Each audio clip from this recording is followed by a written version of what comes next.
ನರಸಿಂಹಸ್ವಾಮಿಯಲ್ಲಿ ಬಹಳ ಭಕ್ತಿಯಿಂದ ನಾವು ನಮ್ಮೆಲ್ಲ ಪಕ್ಷದ ಮುಖಂಡರು ಪ್ರಾರ್ಥನೆಯನ್ನ ಸಲ್ಲಿಸಿದ್ದೇವೆ.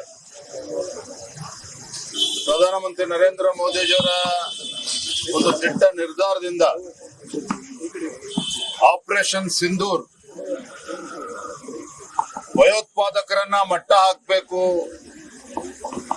ಉಗ್ರಗಾಮಿಗಳನ್ನ ಮಟ್ಟ ಹಾಕಬೇಕು, ಈ ಭಯೋತ್ಪಾದಕರ ನೆಲೆಯನ್ನ ಬುಡ ಸಮೇತ ಕಿತ್ತಾಕ್ತಕ್ಕಂತ ಕೆಲಸ ಮಾಡಬೇಕು ಎಂಬ ಸಂಕಲ್ಪದೊಂದಿಗೆ ಆಪರೇಷನ್ ಸಿಂಧೂರ್ ಮೊನ್ನೆಂದೇನು ಪ್ರಾರಂಭ ಆಗಿದೆ.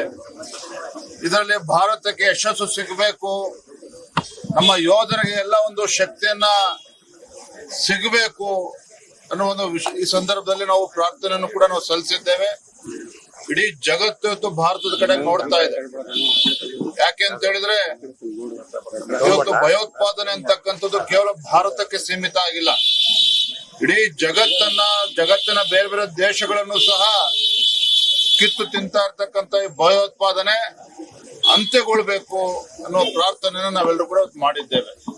ನಾನು ನಮ್ಮ ರಾಜ್ಯದ ಎಲ್ಲ ನಮ್ಮ ಜಿಲ್ಲೆಗಳಲ್ಲಿ ಮಂಡಲಗಳಲ್ಲೂ ಸಹ ನಮ್ಮ ಕಾರ್ಯಕರ್ತರಿಗಾಗಲೇ ತಿಳಿಸಿದ್ದೇನೆ. ಇಂದು ಮತ್ತು ನಾಳೆ ರಾಜ್ಯದ ಎಲ್ಲಾ ಜಿಲ್ಲೆಗಳಲ್ಲೂ ಕೂಡ ತಾಲೂಕುಗಳಲ್ಲೂ ಕೂಡ ಪೂಜೆನ ಸಲ್ಲಿಸಲಿದ್ದಾರೆ.